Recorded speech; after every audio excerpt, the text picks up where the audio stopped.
저는 종종 이 바울이 쓴 서신을 읽을 때마다 그가 사랑하는 교회의 형제와 자매들에게 편지를 쓰고 있는 그 모습을 떠올리게 됩니다. 옥중서신으로 잘 알려진 빌립보서 아닙니까? 그렇기 때문에 그는 감옥에 갇혀서 손에는 발에는 쇠고랑을 찬 채로 희미한 불빛에 의지하며 편지를 썼을 것입니다. 편지를 쓰면서 이따금씩 떠오르는 주님의 사랑과 은혜에 감격해서 기뻐서 펄쩍펄쩍 뛰기도 했을 것입니다. 빌립보서를 기쁨의 서신이라고 하지 않습니까? 감옥에 갇혔음에도 불구하고 바울이 기뻐서 어쩔 줄 몰라 하며 감사하며 한자 한자를 써내려 갔을 것입니다. 하지만 어떤 때는 그 기쁨이 복받쳐서 눈물이 되어 흘러내리곤 했을 것입니다. 그 눈물이 쓰고 있는 편지에 떨어져서 바울이 당황하기도 했을 것입니다. 그래서 바울은 눈물 닦고 쓰고 눈물 닦고 또 쓰고를 반복했을 것입니다. 눈물 없이 이런 글을 쓸 수 있을까요? 아마 눈물 없이 그냥 바울이 쓴 거라면 이 편지는 사기입니다. 사기 중에 사기입니다.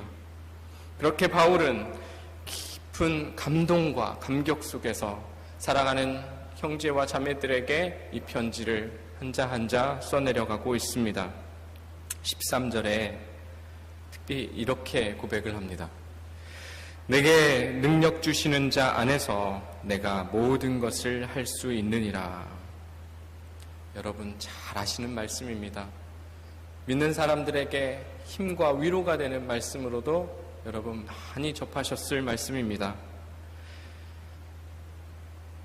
새로운 직분을 맡았을 때 막 부담이 되고 어려울 때 이 말씀을 의지하면서 그래 내 힘으로 감당하는 거 아니지, 내게 능력 주시는 자 안에서 내가 한번 힘써 감당해보자, 그렇게 힘을 내보기도 하는 말씀이기도 합니다.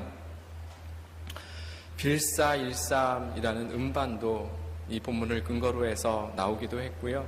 또 이걸 가지고 나온 책들도 참 많습니다. 그만큼 많은 사람들이 좋아하고 알고 있는 유명한 말씀이기도 합니다. 내게 능력 주시는 자 안에서 내가 모든 것을 할 수 있느니라.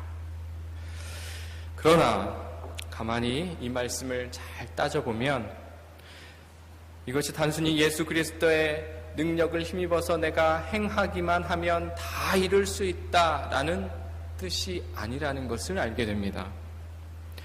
우리가 흔히 이 13절 한 절만 따로 떼서 암송하다시피 기억하면서 사용하기 때문에 늘 그렇게 오해하는데 전후 문맥을 따져보고 컨텍스트를 고려해서 내용을 생각을 해보면 전혀 다른 뜻이 되는구나 라는 것을 알게 되는데요.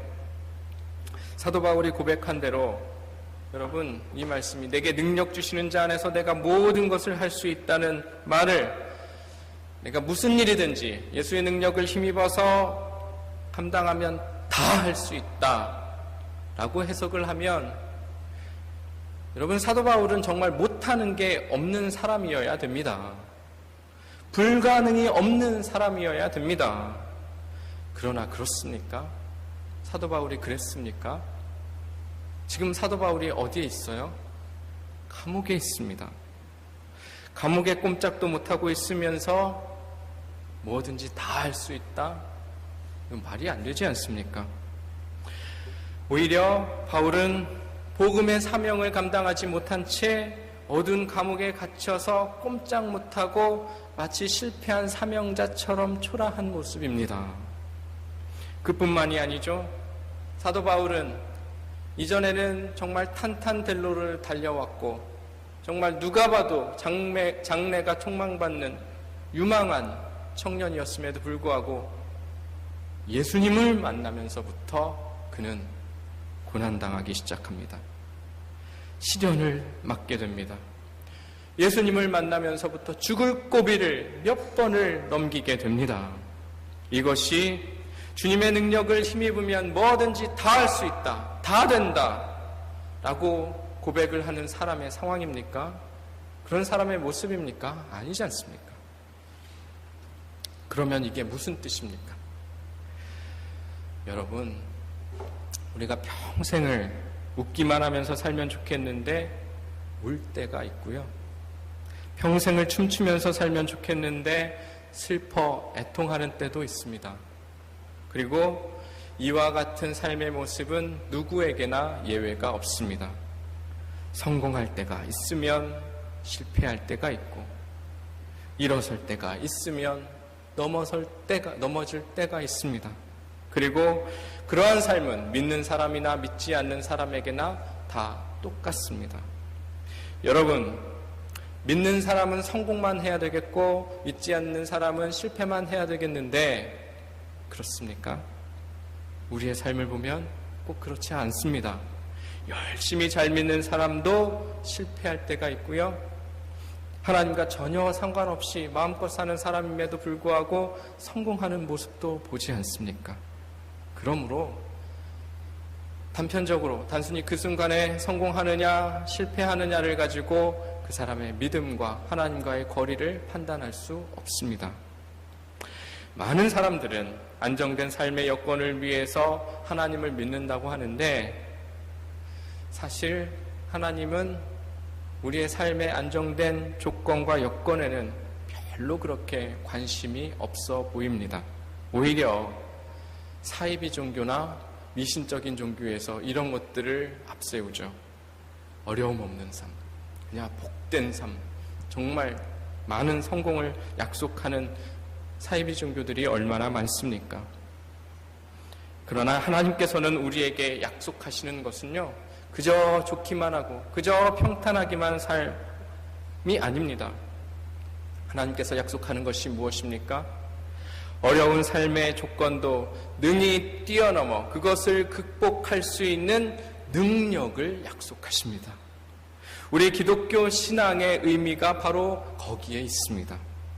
하나님을 믿는 사람들이 항상 기뻐하고 범사에 감사할 수 있는 것은 삶이 늘 기쁨만 넘치고 항상 잘 되고 성공만 해서가 아니라, 삶의 조건이 어떻든지 간에 남들과 달리 조건 항상 좋기만 하고 성공적이어서가 아니라 그 조건에 상관없이 그것을 극복하고 이겨낼 수 있는 능력을 위로부터 받을 수 있기 때문에 우리는 항상 기뻐하고 범사에 감사할 수 있는 것입니다.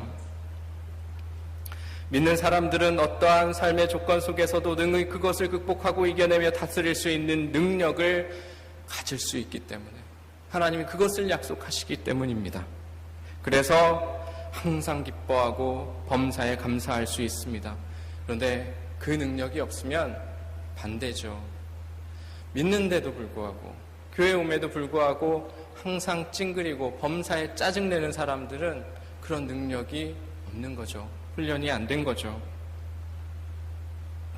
그리고 여러분, 이 말씀은 비천한 상황에서만 해당되는 말씀이 아닙니다. 성공하고 부요했을 때에도 더욱 잊지 말아야 될 말씀입니다. 성공하고 부요할 때가 오히려 우리의 삶을 더 급격하게 흔드는 위험한 순간이라는 거 아십니까?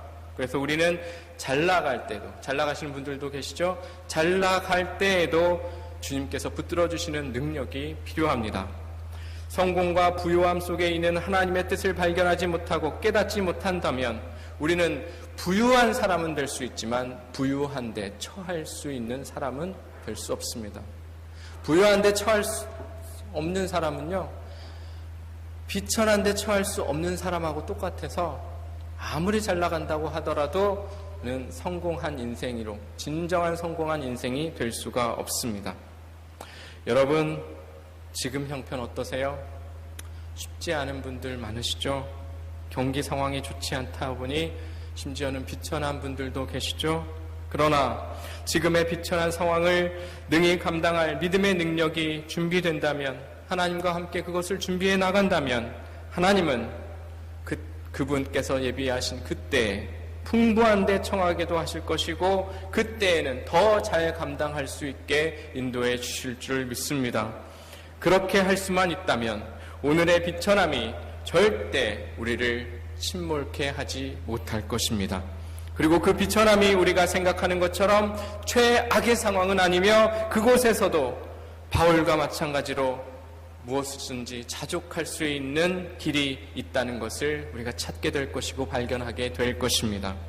사랑하는 여러분, 우리들에게 정말 필요한 것은 그냥 좋은 조건의 환경이 아닙니다.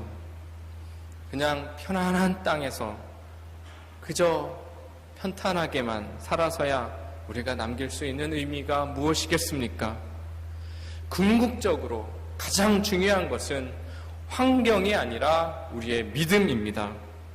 믿음이 능력입니다. 환경과 조건을 놓고 기도하기 이전에 비천한 환경과 조건 속에서도 능히 이겨낼 수 있고 능히 살아낼 수 있는 믿음을 먼저 기도하실 수 있는 여러분 되시기를 주님의 이름으로 축원합니다. 하나님 말씀하셨습니다. 오직 의인은 조건으로 산다고요? 환경으로 산다고요? 아니요. 오직 의인은 믿음으로 살리라. 우리의 믿음으로 조건과 환경의 불리함을 이겨내는 그 능력 있는 믿음의 삶을 사시는 여러분 되시기를 주님의 이름으로 축원합니다.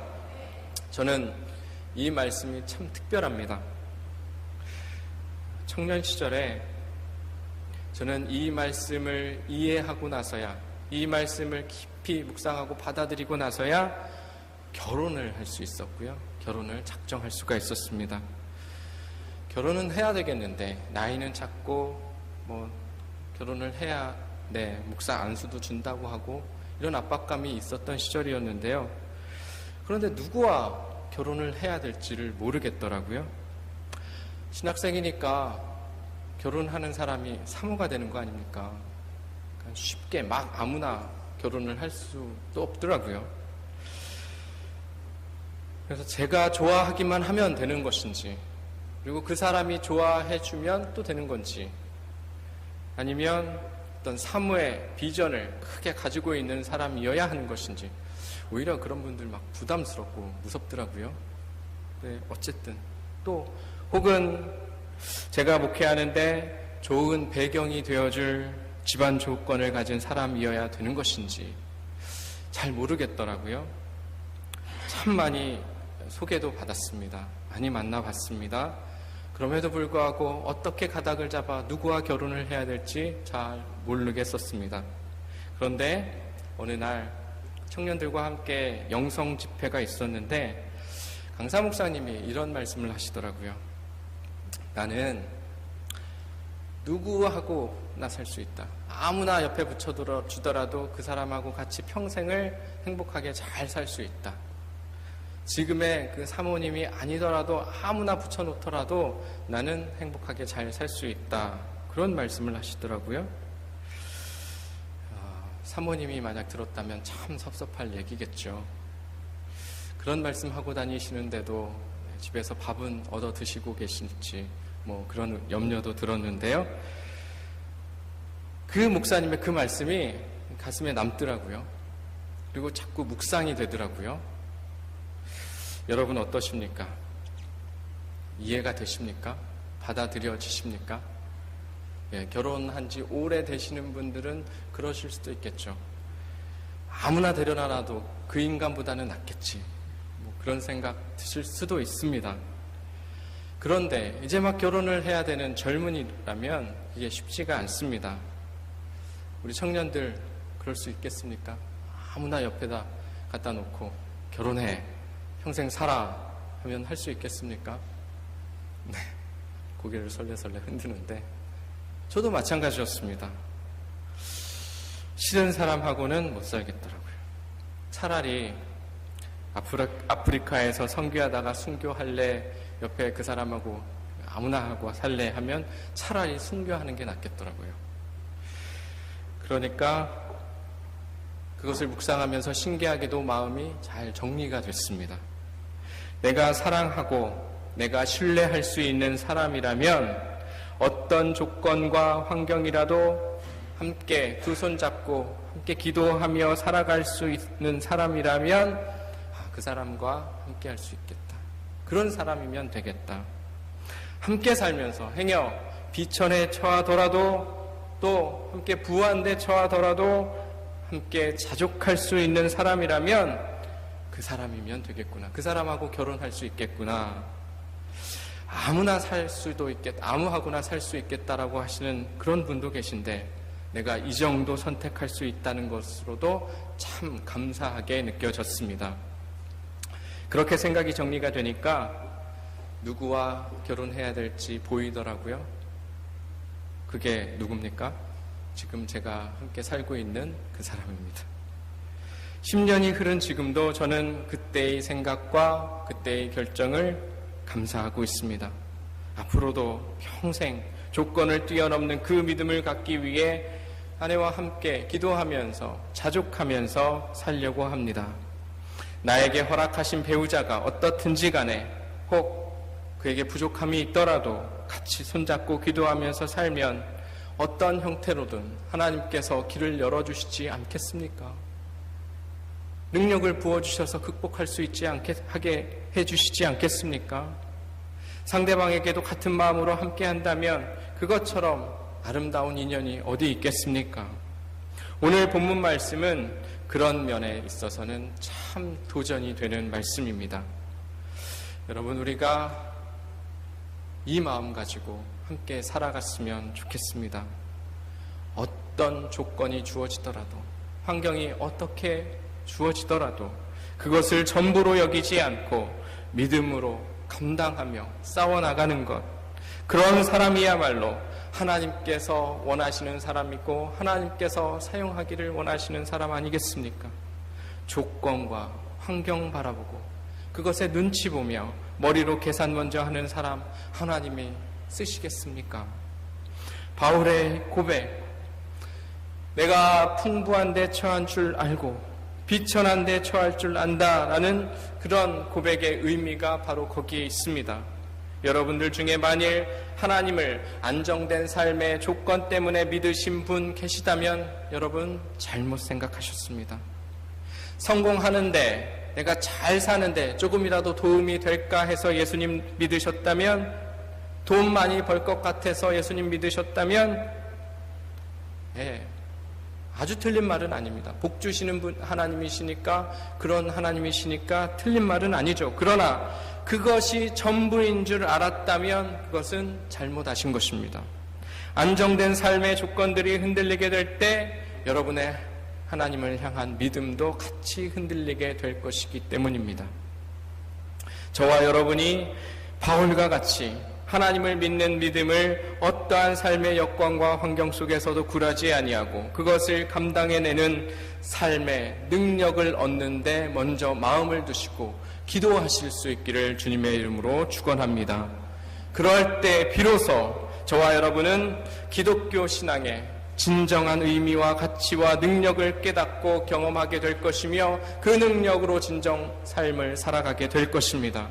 우리들 입술에서도 사도 바울의 이 고백, 내가 풍부한 데 처할지라도 비천한 데 처해도 내가 능력 주시는 자 안에서 내가 모든 것을 할 수 있다는 이 진실된 고백이 여러분들 입술에서도 고백될 수 있기를 주님의 이름으로 간절히 축원합니다.